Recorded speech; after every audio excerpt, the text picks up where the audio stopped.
matter is time. Deals with time. We have seen that the watch is not time. I keep saying, when the watch stops, time doesn't stop.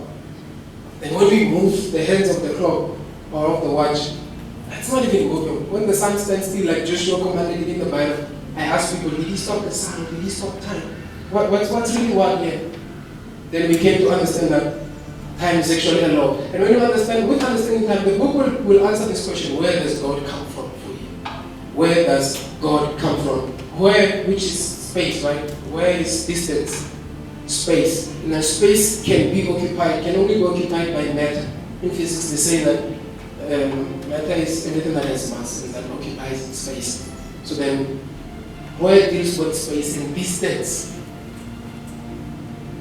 So then if you ask him, where does God come from? You're looking at the space that he was in. And then Jesus says in John 4 that God is spirit. God is spirit. This means that he's not made of substance. He's not matter. And if he's matter, then he's not confined to space or distance. You should join the thoughts in your mind as I'm saying this. God is spirit. He's not matter. So then he's not bound to space. Your body is matter. So then it's bound to the law of space. You have to be at one place at one time. You can't be everywhere at the same time. If you're sitting there, you're sitting there. If I'm standing there, I'm standing here. Because I'm bound to the law of space. But then God is not made of matter. So then he's not bound to anything. That's why he's omnipresent. He's everywhere at the same time. You will get those in the book. You will understand what King Solomon taught, that time rules under heaven. Time rules under heaven. You know, the Bible says that you are seated with Christ in heavenly places. You are with Christ in heaven. You are with Christ in heaven. Your body is here. Only your body is here. But then your life is controlled in heaven. You are there. That's why if anybody wants, they have to go there. I can even remember Job. The devil had to go there. You speak with God. And they say, I want this guy. But I don't touch this. There. Pilate had the judges. You know that I have power to take your life. But you could not touch me unless it was authorized there. So if heaven is authorized, you can't touch me. So your life is there, but then your body is here. So then now we help you understand that, okay, time rules under heaven. So then if I am there, then time rules under heaven, then time rules your body. Only your body ages, then your body will die. And you will also understand, you know, when people are stressed, I tell them, you are only stressed because you are ruled by time. You are living on the earth. You are living on the earth. Stress exists only on the earth. In heaven, there is no stress because in heaven, there is no yesterday. So the Bible says that God is the same yesterday. It's a phrase we use to just try to understand, why is he consistent? And he's the same yesterday, today, and forever. Jesus said, before Abraham was, did he say he was? No. He said, before he was, I am. Because God is here, He's now. There's not, He never was, and never will, He is.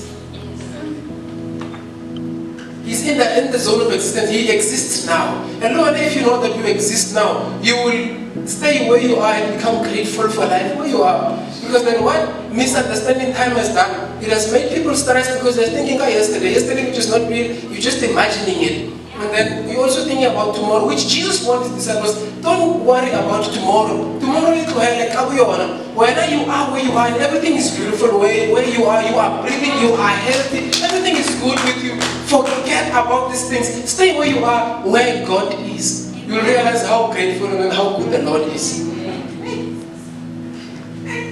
God exists here now. You exist now, man. That's why people always feel like now. But if you ask the trees, what time is it? Then the time is now.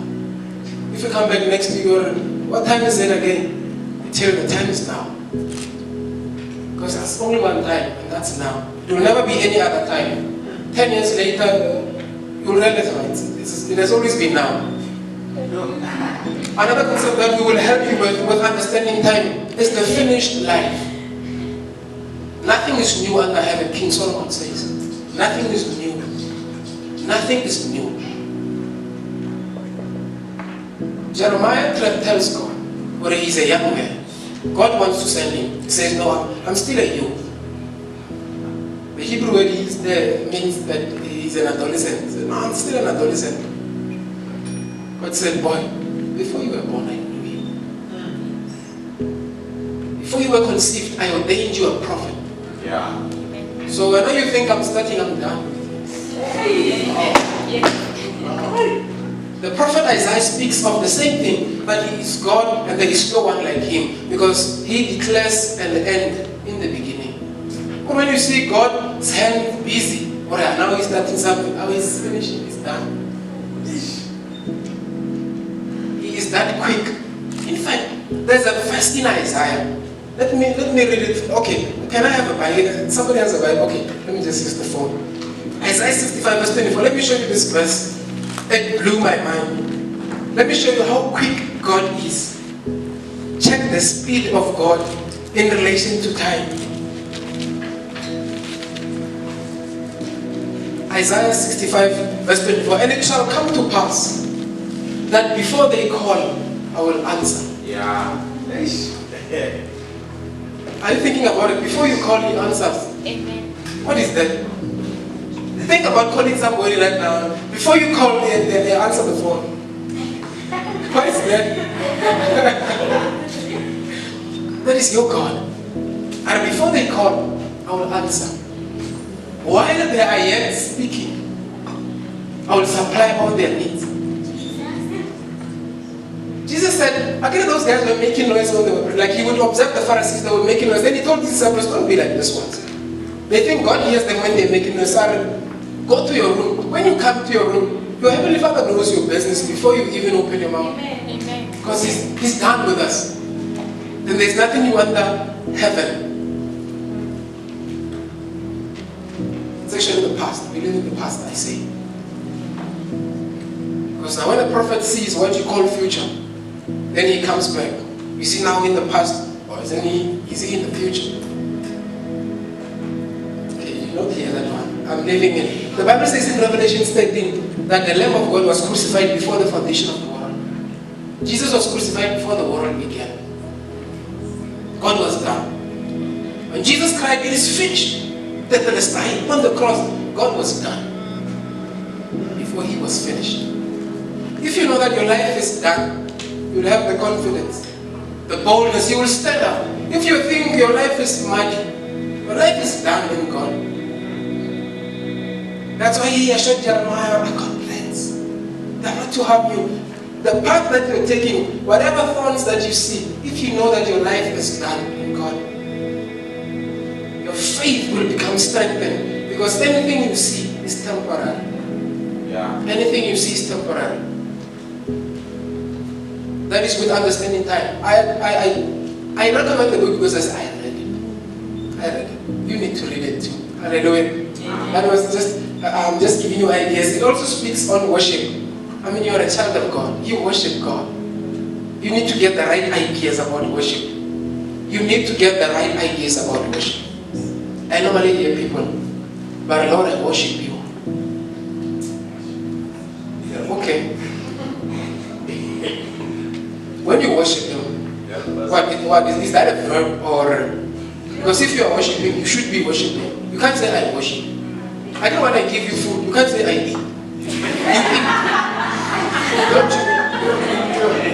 When I give you food, you eat the food. You don't say I eat the food. You eat the food. So saying the food, is it really necessary that you say that I'm eating the food, my friend? Or you just eat the food? You just eat.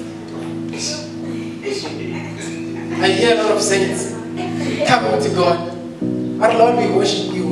Okay, what is to worship? Because you keep saying, I worship. Just worship. Why are you not worshiping? Because you say that you are worshiping. Worship you. Then you keep saying, I worship you, Lord. I worship you, Lord. I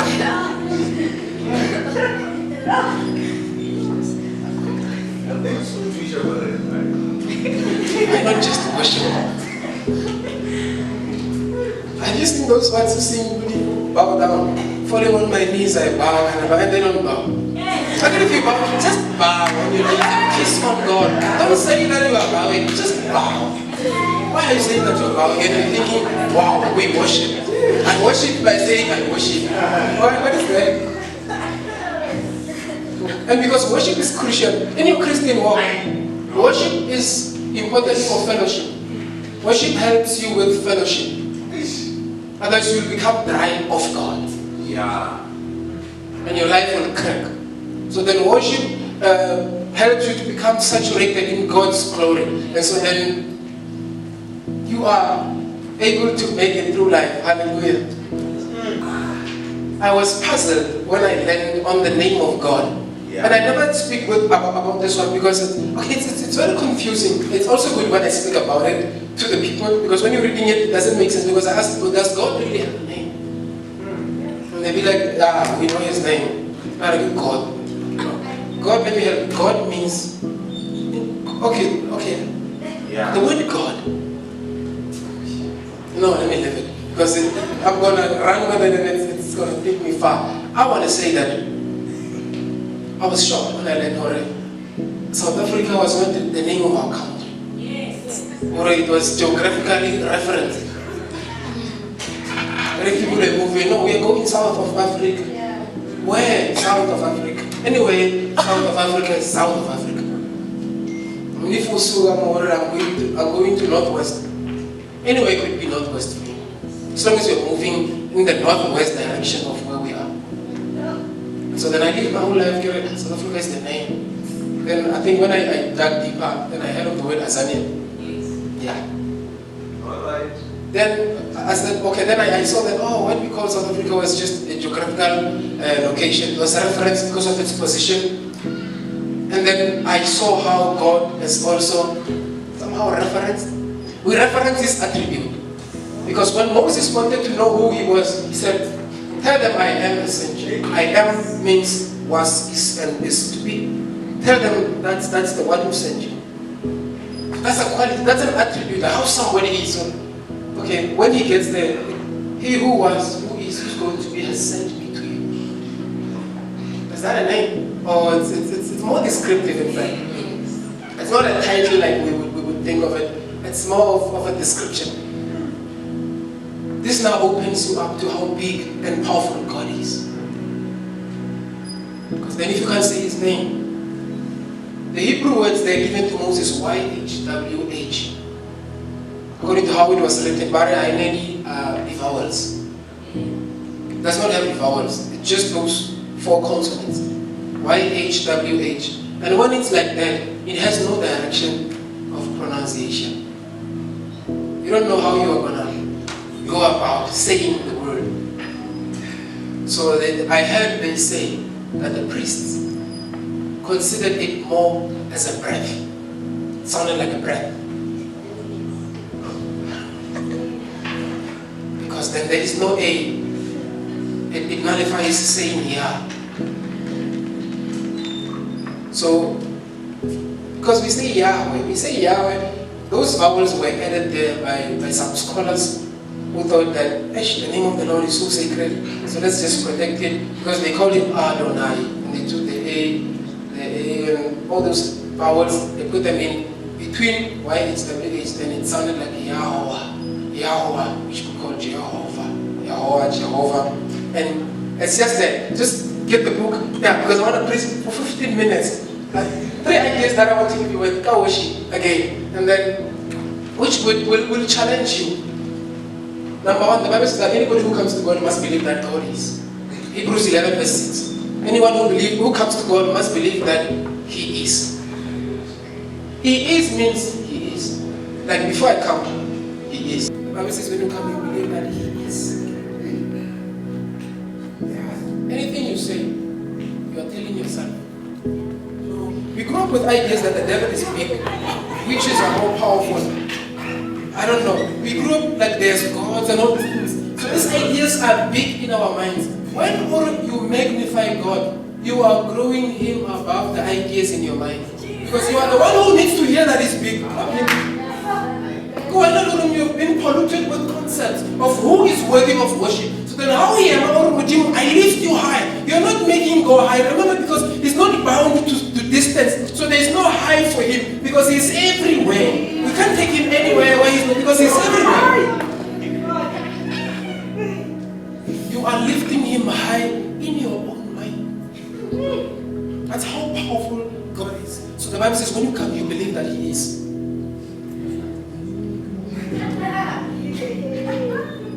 It leads you to what we spoke about in the book, that worship is a recognition It's simply you recognizing. I want coming to see and like, I see it's big.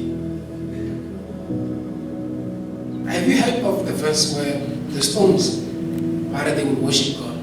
Yeah. In the mysteries of the Spirit, we will learn that worship. The foundation for worship is recognition. You have to be aware of what you're worshiping, to worship it. Actually, you worship because you've realized something about something. So can you tell me that a stone is aware of who God is?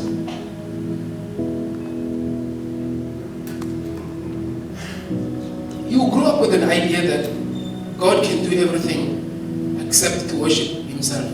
You know that, right? Yeah. I tell you the opposite. Only God worships Himself.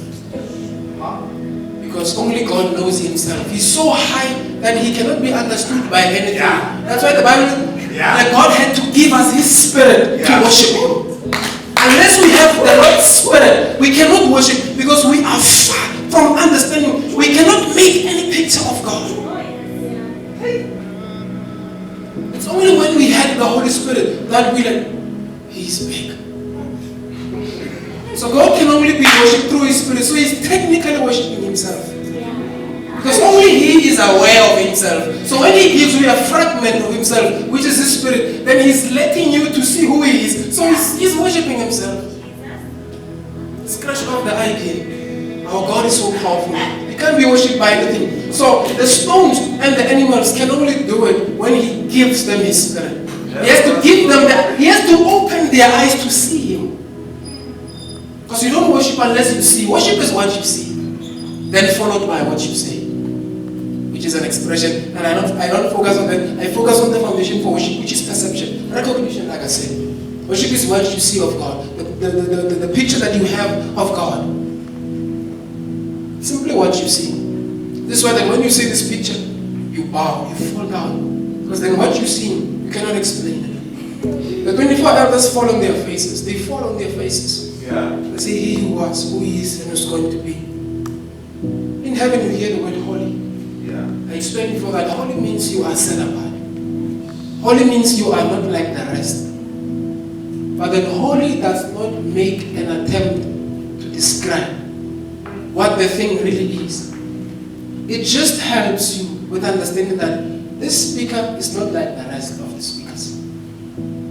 But then if somebody asks you, again, how is that speaker? No, it's holy. It's not like those ones. How is it? It's not like those ones. That's what we are saying to God.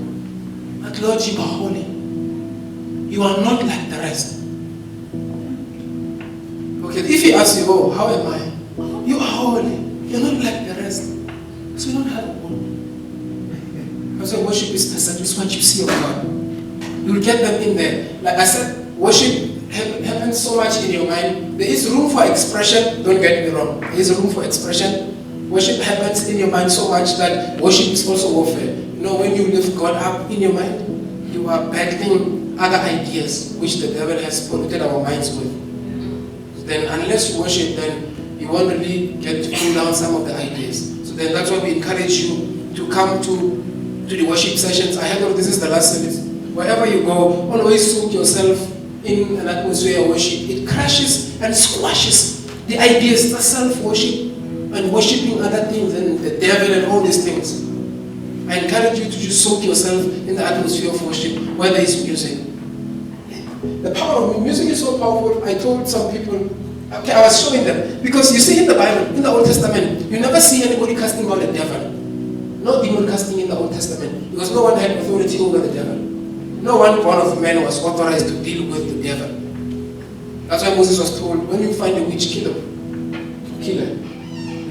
Because you can't exercise the spirits. You can't. You have no authority.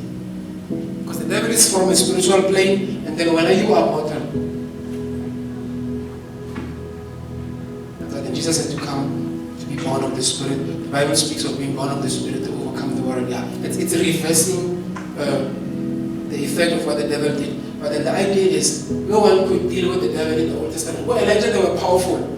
Mara.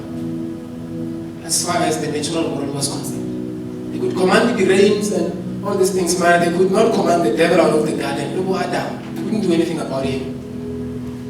But then there's only one case where you see a spirit living, and this is during the time of King Saul. Saul was tormented by a spirit. It depressed him, and the Bible says they would call for David to come and play the harp. When David would put his hands on the harp, somehow the spirit would leave. I don't know what's the code that music does that commands even spirits. I've seen people play flutes and some instruments to poisonous creatures. Cobras would sleep to the power of music. I've heard that there are surgical procedures which cannot be done because they are so painful that doctors recommend inducing music on the mind. Soak yourself in music and worship music. Hallelujah. Amen. Worship and prayer, they are so important that the one deals with fellowship. I said worship helps you with fellowship, prayer, rulership. Fellowship and rulership. The other is vertical and we horizontal. And so I say, if we did not have access to these engagements, we would lose touch with God. Worship and prayer are the only things still linking heaven and earth. Because we agree on worshiping, that connection remains between us and heaven. If you take out all of the music, all of the bowing and the crying and the obedience, heaven and earth loses touch. So you have to continually be found in prayer. The Bible encourages that pray without ceasing. You have to always be in prayer. And you also have to be in worship.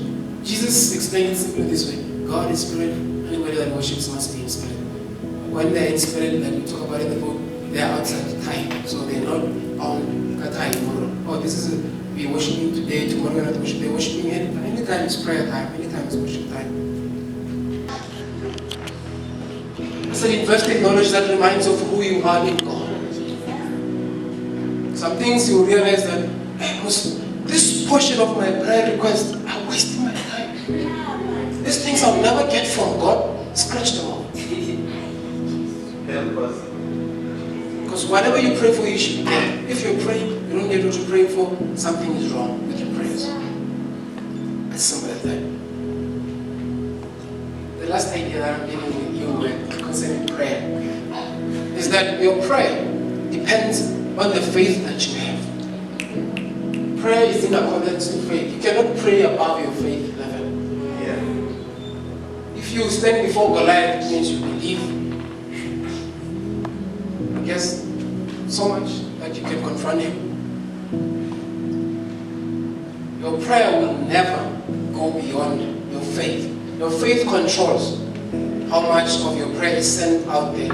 Your faith dictates for you and to you what to confront and what to run away from. Faith is important. Jesus said, if you have faith, you can speak to the mountain to move. Unless there is faith, you can open your mouth and you just open your mouth and it's there. Because then faith comes, prayer is supported by faith. Prayer of faith, you have heard the words, the prayer of faith. But then your faith depends on the knowledge that you have. When you hear things, then your faith becomes increased. The Bible speaks of faith that comes by hearing. When you hear, you believe. When you hear, you believe. So I want to encourage you, invest in knowledge that charges your faith.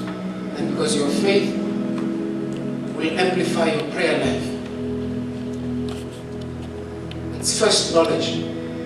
Knowledge brings forth faith. And your faith charges